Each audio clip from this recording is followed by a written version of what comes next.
Hello and welcome to Codge and Beyond Real Talk with Amour. If you have not already guessed, I am your host, Amour Carthy. And the purpose of this podcast is to help listeners and viewers learn about what different Codge experiences are like or different careers they may be interested in.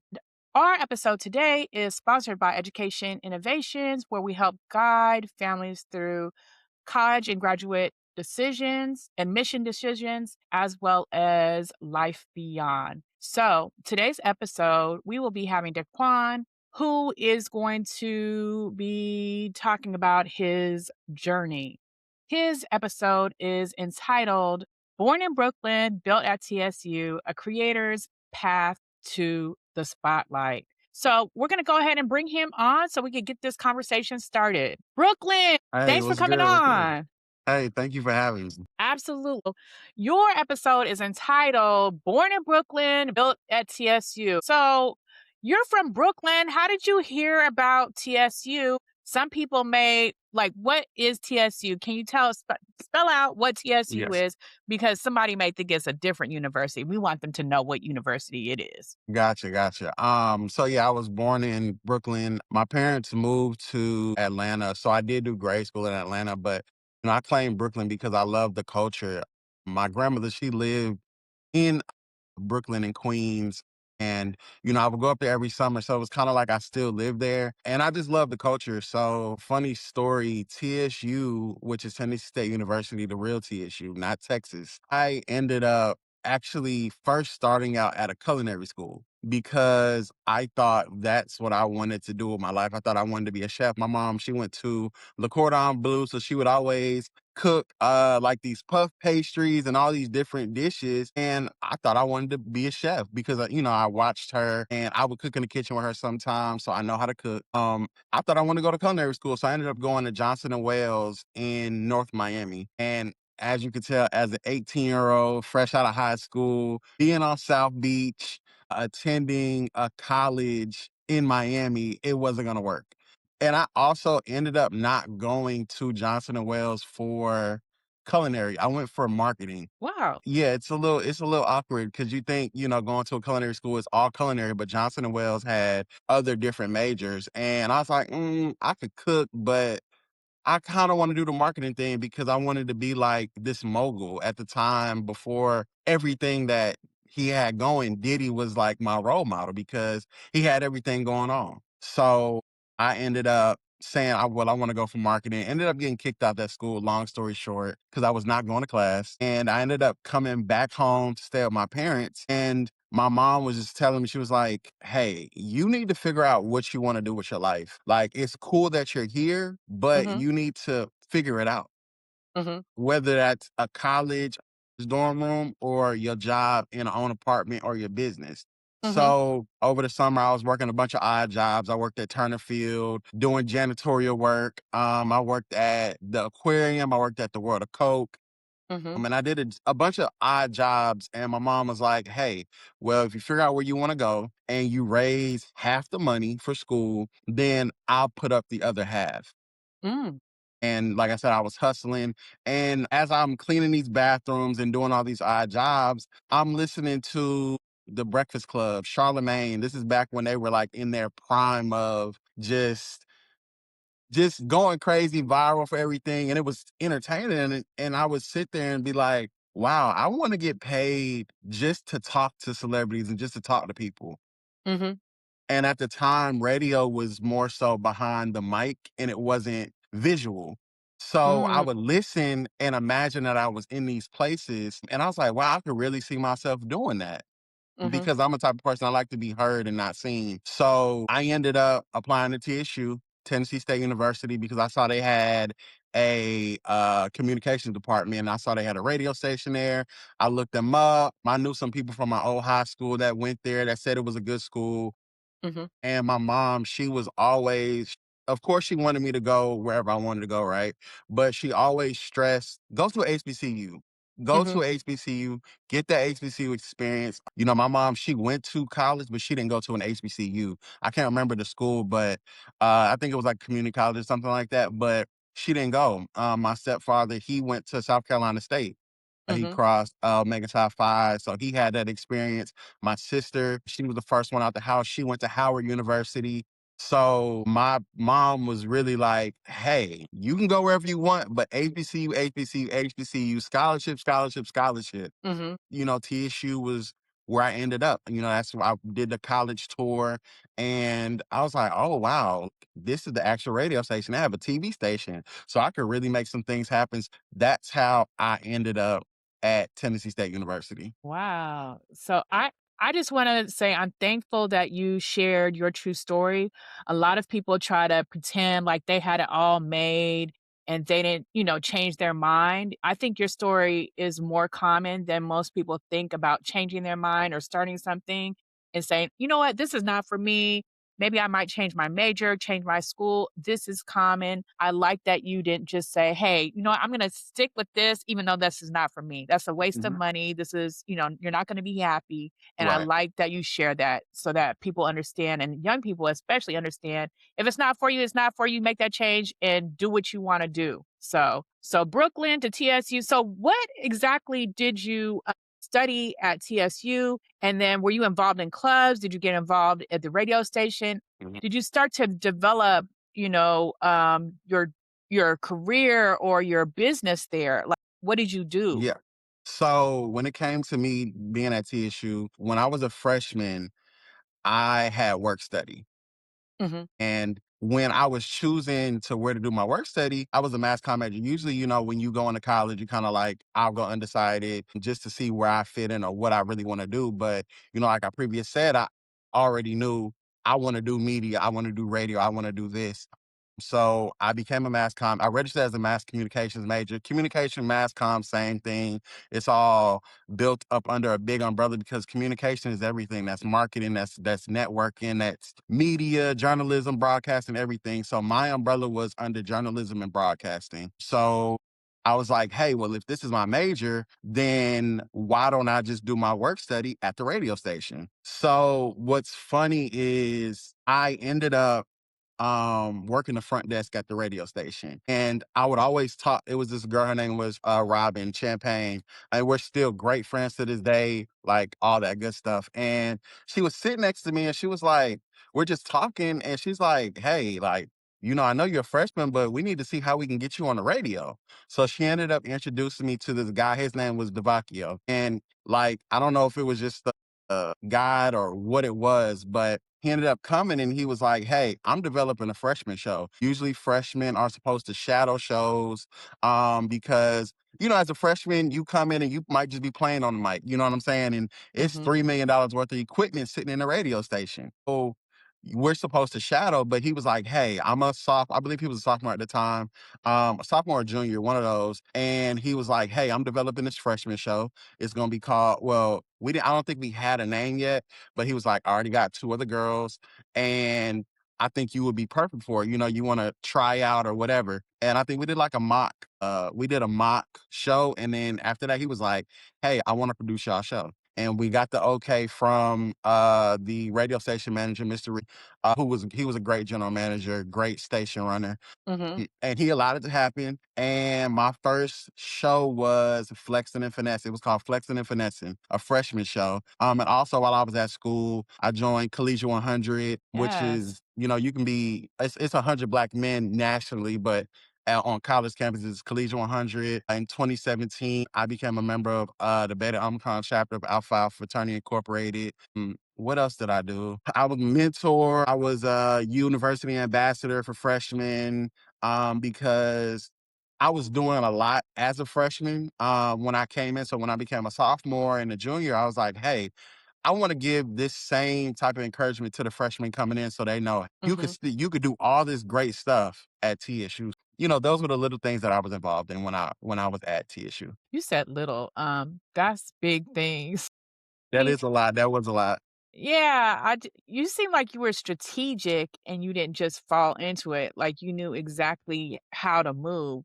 Was somebody from behind, like, saying, "Hey, when you go there, go to the radio station, do this." No, actually, no. Like I said, my mom, she was always just strung on if you're gonna go for it, do it all out. go for what you actually want to go to college for. Because again, I was at the other university really wasting time, wasting dollars, wasting money. And when she had me actually sit down and say, "Hey, what do you want to do? Let's figure out what school is best for you to go to." Like, I don't care if it's Georgia perimeter. You know what I'm Mhm. saying? If you can get you're all out of Georgia perimeter, then that's where you're gonna go. But it was just something about TSU that just drove me there. And like I said, the connection that I made with the upperclassmen like Robin, because usually when you think of college, you think, oh, freshmen, they get picked on, the upperclassmen don't want to mess with them.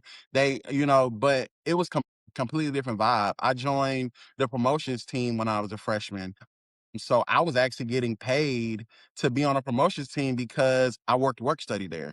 So I was doing a bunch of meet and greets and helping facilitate that, promoting around campus, making sure people knew about the radio station, all that good stuff. So I guess it was the people that surrounded me Mhm. really that I surrounded myself with, because I'm the type of person, I feed off energy. And the way I met you, we just started Yes. talking, but we connected. Right. You You wanna tell know, the so people I how we met? Yeah, we met at the Aware Fest in the HBCU Aware Fest in Atlanta a couple weeks ago. I was down there for some other stuff and I just saw it and pulled up. So, maybe it was just divine for us to meet that way. But I'm an energy person and I don't give my energy to everybody. I don't believe in, like, if you know me, you know that I'm gonna always say I don't fake kick it. I can't fake kick it with people. Right. So it was just really the energy that I was around that really pushed me to be better. Because Robin, she was the one that said, "Hey, like, I know you're a freshman, but you need to go out for Collegiate 100." Like she said, Mm. those are the guys on campus that are polished. They wear suits. Everybody respects them. They're turned. They're about their organization. They're about actually what they say they're about. They don't joke. So she was one of the people that pushed me to do that, and also pushed me to be in radios. Just like I said, it just happened that way. So it seems like you also but not only did you have all these jobs because people can have jobs, but they don't have work ethic. It seems like you Mhm. have the work ethic, you know how to build relationships. So tell me what happened after you got out of school and maybe how these relationships helped you. What happened after? What happened after you graduated? Okay, so after I graduated, I still was in Nashville. I moved off campus my sophomore year because I can't do the community showers. I just can't.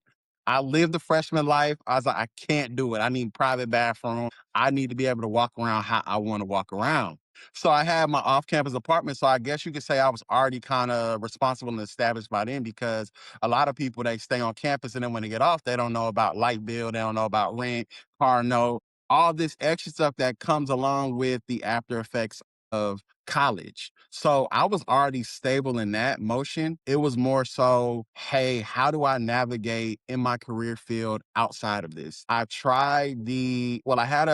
internship at Bounce TV, because before you graduate, you're supposed to have an internship, which I like, because you just don't want to just get pushed off in the world and never have no type of experience. But the internship I had was with Bounce TV, and I could have had that job, but I walked away from it because I felt like I was giving everything that I had creatively to somebody that didn't want to give me an opportunity to showcase that. Mm, I felt like they wanted me in the background and they didn't want me as the face, because I was right. taken away from their formula. They had when I was doing the internship with them, I was actually on air some of the days because that's what I wanted to do. I wanted to be an on-air personality. I didn't want to produce shows for people. I didn't want to give away my ideas to people. And when this guy ended up coming in and he was on tour for Kevin Hart or whatever, he had no ideas. And the owner of the station was like, "Hey, well, can you develop his show for him?" Mind you, I wouldn't be on the show. So I'm giving you That's all my crazy. ideas for my show. Right. But the owner would let me hop on his show from time to time. And when I would hop on his show, the ratings would be through the roof because I'm a young black guy. I'm giving my perspective on politics. I'm giving my perspective on all these controversial things that older people may not agree with. So I was bringing that to their station. But again, I felt devalued. I felt like, okay, I feel like I'm a pawn. I'm here to help build this guy up. I'm here to make your show popping when you want it popping, but you're not giving me my own show. And I know I will have the audience because my people are like, when can we hear you? You're on this guy's show. We're only listening because you're on. So after that, I got real discouraged. I stopped doing media. I said, well, let me go ahead and just try to create my own formula, Mm, do my own thing. That was when podcasts started booming. I graduated in 2018, December 2018, and we all know what happened in 2019. COVID hit. So by that time, the market just became oversaturated. mm, Everybody and their mom had a podcast. Everybody did that. Man, I'm not saying that they weren't passionate about it, but it just seemed like the thing to do because people were in the house bored.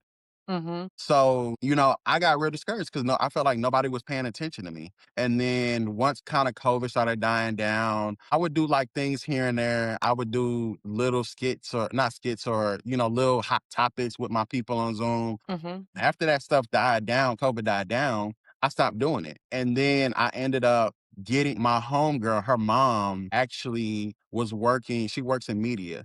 mhm, And this is the thing about me not utilizing my resources. I don't like asking for stuff a lot, you know what I'm saying? But, she ended up coming to me and saying, hey, I know you do this. Do you know what Bad Girls Club is? I'm like, yeah, I know what Bad Girls Club is. I used to watch it on Oxygen. You talking about the fighting show? She was like, yeah, do you know Natalie Nunn? Do you know these people? And I'm like, yeah, I know Natalie, but like, is she even a thing anymore? She's like, well, this new network named Zeus Network, they are giving her a show. Mind you, this is when Zeus was very new, but it started bubbling a little bit because I think they had the show called Baddies ATL or something like that with all the OG bad girls. She was like, well, they're having a show. Natalie is doing the show and they're going around the country to different states and they need people to set up media for them. They want to do media, they want to do all this stuff. And she said, I'm coming to you because I need your help. mhm, So I was like, okay, why not? And I ended up bringing them down here. They were filming the whole time. And in that span, I ended up setting up about 3 media outlets for them. I set up the club for them for their whole scene. My homie, DJ Sunny D, rest in peace to him. He helped me organize that whole thing. We went viral. That was probably like the most watched episode. They got to fighting in the club. They had messed the guy's club up. It was crazy. And that was like the first time I ever got paid for a service. I had a check with a comma in it. I was like, "Oh, so I need to maybe continue to do this." And then just in that, I opened up a lot of relationships with the people who I helped put on. And I ended up getting with a radio station in Nashville through my homegirl. Her name is Christine B. She worked for another radio station and I gave her that opportunity to interview the cast, and she ended up getting a lot of traction. And she was like, hey, we need to add you to the team. And that's how I got back rolling in my media game. So when you say like I did a media set, are you setting up events where people talk? What does that even mean? So that means it's like a media run. So basically, let's say somebody's in the city, right? There's one point of contact, which is me. I'm the person that goes to, let's say, go to your show and say, hey, I got Natalie Nunn. She wants to get interviewed. They're filming for the TV show. They're paying. Do you want to do the interview? And then you say, yeah, we'll do the interview. Boom. Okay, cool. I basically set the interview up for them. So a bunch of different people aren't reaching out. It's one point of contact, one person bringing an artist or whoever around the city to media outlets. They call it like a media circuit, but it's more Okay. so a media run when you're promoting something, you're doing a media run. So I help set up their media run and their club. Oh, wow. So technically you can manage people or celebrities media? Is that what you're saying too? No, As as far as their day to day when they're in the city. okay. So I was doing their day to day. They were here for about, I want to say like 5 days or something like that. So within those 5 days, I said, well, hey, y'all are going to Streets 993. The interview is set up at 12 o'clock. Hey, y'all are going to Naturally Niche, her studio. The interview is set up here. Hey, the club on Saturday, we're doing a Cinco de Mayo theme because they were here for Cinco de Mayo, so why not?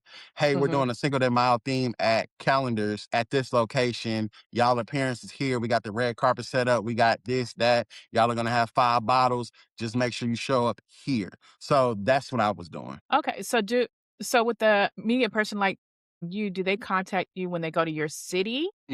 Yep. But what if have you ever does anybody ever contact you and say, "Hey, I don't want you to just be in your city. Can you set up something for me in, say, the whole Southeast?" Or no, you're just So only they could, but I don't do that. Like I Mhm, said, that wasn't even my role. I mhm. was doing it because I had a personal relationship with the person that asked me. Got And you. it just unlocked like, well, hey, I could do this too. You know what I'm saying? Mhm. So that's just more things to add to my resume. So if anybody ever says, well, have you ever had experience with setting up media runs for celebrities? Well, yes, I did it with Zeus Network for Baddie South when they came to Nashville. I did this, and this. So that's not to say somebody can't say, well, hey, do you know any DJs in Atlanta that will want to DJ a party for this person? Can you set that up for us? Like, there's no limits to that. It's just Oh, okay. it's not my first calling, like, Right. and it's not something that I kinda seek after, it's something I was doing for, as a favor for somebody else. And so your first calling is I see you all over, you know me, like I met you. Like I said, I was talking yeah, I took curse. I was talking shit at the HBCU Aware Fest and and you was laughing. So I was like, oh, he's cool. Then we started talking. But I liked your energy. And then I didn't know again, I don't know who I didn't know who you were. And then you showed me what you do. And I was like, oh wow, okay, you be really doing it. And I liked how you don't just say you do something, but you do it. Like you said, you would come on here and you actually did. Mhm, But my question is, it looks like, you interview people or you like you said, you want to be on or you are an on-air personality. So, mhm. and you have your thing, is it a podcast or radio station? I wanna call it it's a media company, so I do everything. I do radio, I do red carpet hostings, I do media personality, I do content, I do everything, and I do everything myself. Okay. I started Brooklyn Media, I wanna say roughly 3 years ago Hmm. when I realized that this industry, you're building somebody else's brand and they Hmm. never wanna build yours. That part. Like, you can be respected, but at the end of the day, if you work for a company, put my logo on there, take yours off. Is it truly your content? Working, like I said earlier, when I wanted to work for Breakfast Club, Hot 97, all that stuff, I saw that until I actually got into the field and was like, oh, this is not my content. This is not what I want to do. I want to own my own stuff. I want to have my own media company. I want to add people to this and still give them their own platform. Like, it can be a collab. There's Right. no Brooklyn Media 24/7. No, it's Brooklyn Media and boom, Brooklyn Right. Media and it's Brooklyn. It's not strictly that. I'm not that type person because I don't like that formula. I Hmm. went to CultureCon and I was sitting in the middle of of these big publications, right? And there were 2 black journalists between me, and they were just like, "Hey, you are killing it. For you to be You on this are. red carpet with all these bigwigs, Ebony, Daily Mail, Neighborhood, to all these people, they say you can use your content on your page. We can't. We have to send it to them and they have to use it and we can repost it, but we can't say this is such and such radio. I mean, such and such media platform. No, this is their content." So once I realized that you can't do that in that corporate space, I wanted to create my own thing. So I started separating myself from the radio aspect and the whole conglomerate of it all Hmm. and working on my own media platform.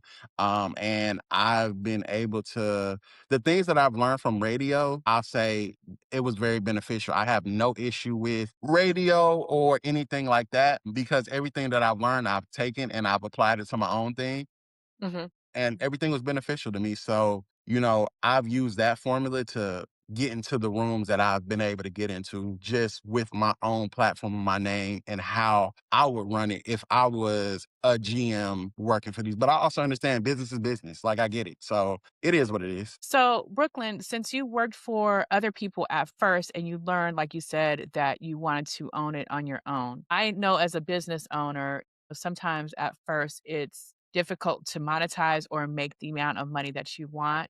How do you Mhm. keep going when sometimes it may be difficult to actually get the money that you want? Like, how do you keep going and how do you keep pushing forward? I got you. Yeah, I'm glad you asked that question because that's one of the biggest things, when you feel like you're not making money, you say F it, right? Yeah. In the beginning, when I was doing my podcast and I felt like nobody was paying attention, nobody was Mhm. doing that, I said F it. Then I Mhm. had a child in 2021 Mhm. and I was like, hey, I want to provide for her. I want her to know, hey, you don't have to stick to this job. You know what I'm saying? If Mhm. you don't want to, and if you really got the will to do it. That's why everything for me is Brooklyn, Brooklyn, Brooklyn. Even going to where I was born, where I'm from, X, Y, and Z, me just being inspired by just the Brooklyn mentality. That's why I named my child Brooklyn because that brought inspiration to me.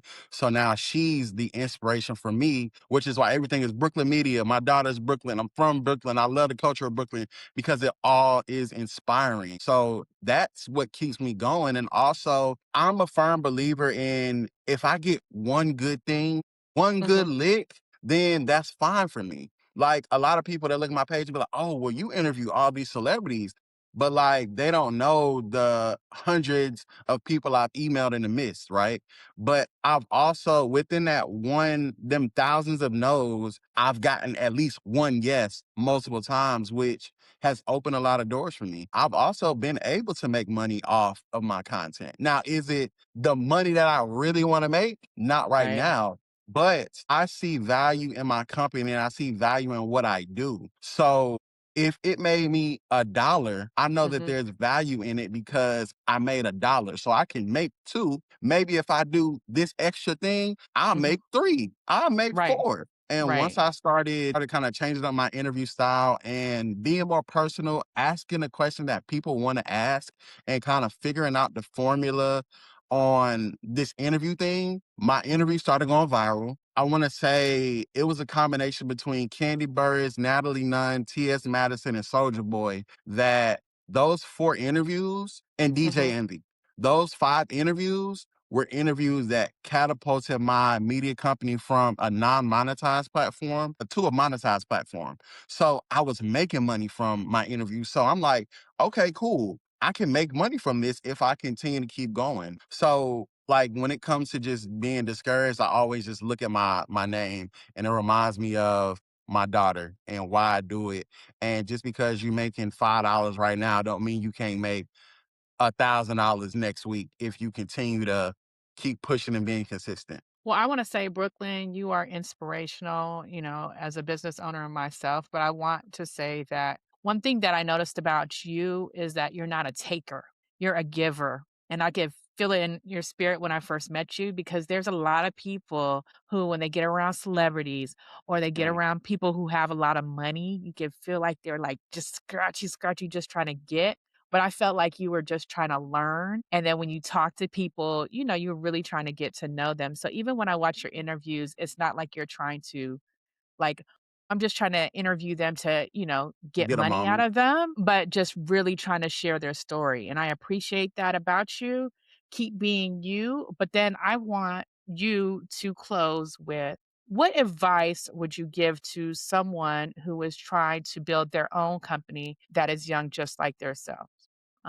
Just like you. So yeah, so the advice that I would give somebody is just continue to go. Don't worry about people not supporting you in the beginning because a lot of people just won't gravitate towards until it gets popping. A lot of Right. people they wasn't paying attention to the chats I would have with my 2 homies and my homegirl on the Zoom call. You know what I'm saying? But they caught on later when I started interviewing the celebrities and all this to like, don't worry about that. You be consistent, get all the knowledge you can, and even in my beginner stages, I call that practice. That was practice for the Yes. major leagues. You know what I'm saying? My homie Julian, he always says, it's like, man, you got this catalog, you need to show it. Don't be scared to post your work. Don't be scared to show people what you can do because a lot of the times we'll stop ourselves from doing a lot of things because we feel like people not gonna like it or nobody's gonna engage. At the end of the day, your social media is your resume. Your Instagram is your resume.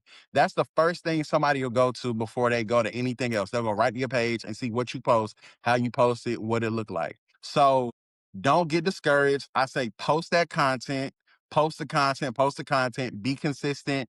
And if you have a little bump in the road, that's fine because it's nothing but a learning experience to make things better. So that's the advice I'll give to anybody that's, hustling. Again, you don't need 1,000, you don't need 10,000 followers and up to get in these rooms. You don't. Like at the end of the day, you take away numbers, everybody looks the same. And a lot of people buy followers anyway. So let's be for real. Numbers don't mean anything. Engagements and real clicks do. And if you make good content, people are going to gravitate towards it. So just keep going and keep hustling. Thank you so much. Bye to all the followers and viewers. Thank you, and we'll see you on next episode. Bye bye. So we hope you liked our show. Make sure to like and subscribe. And if you need any help with your college, your grad school, or career, make sure to set up a call with us. We'd love to support your family. Bye.